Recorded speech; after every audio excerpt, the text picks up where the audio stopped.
Société. Portrait ce soir de l'une d'entre elles, Sabine Lemaire, une couturière qui vient de créer sa bobine à Malo, reportage de Fabrice Janquin. Sabine aime que les choses soient bien faites. Pour retoucher l'ensemble de sa cliente, elle effectue un dernier essayage. Grâce à elle, le prêt-à-porter devient du sur-mesure.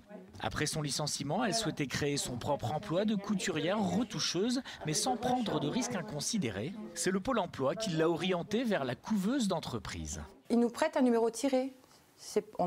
Donc c'est légal, ça nous permet de travailler, mais ce n'est pas notre numéro tiré.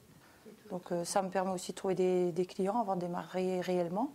Je reste inscrite à Pôle emploi, donc je continue à toucher mon chômage. Et tout l'argent, les facturations que je fais actuellement, c'est remis en couveuse. Et là, quand je vais sortir de la couveuse, on va me restituer, moins les charges bien sûr, puisque eux ils payent l'URSSAF. Donc ils vont me restituer mes ventes. Pas de doute, les futurs auto-entrepreneurs sont bien couvés. Ils ne sont pas seulement à l'abri dans un nid rassurant. À la couveuse, on les forme aussi. Quand on veut être auto-entrepreneur, on ne pense pas aux lacunes qu'on peut avoir en fait. Moi j'étais partie pour faire de la couture, puisque c'est mon métier, mais je ne pensais pas tout ce qui était comptabilité, gestion, savoir se servir d'un ordinateur, ce qui n'était pas mon cas.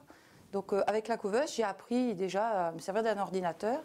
Sabine fait ses factures, prospecte les clients et profite de son temps libre pour apprendre l'accordéon avant de se lancer dans la grande aventure.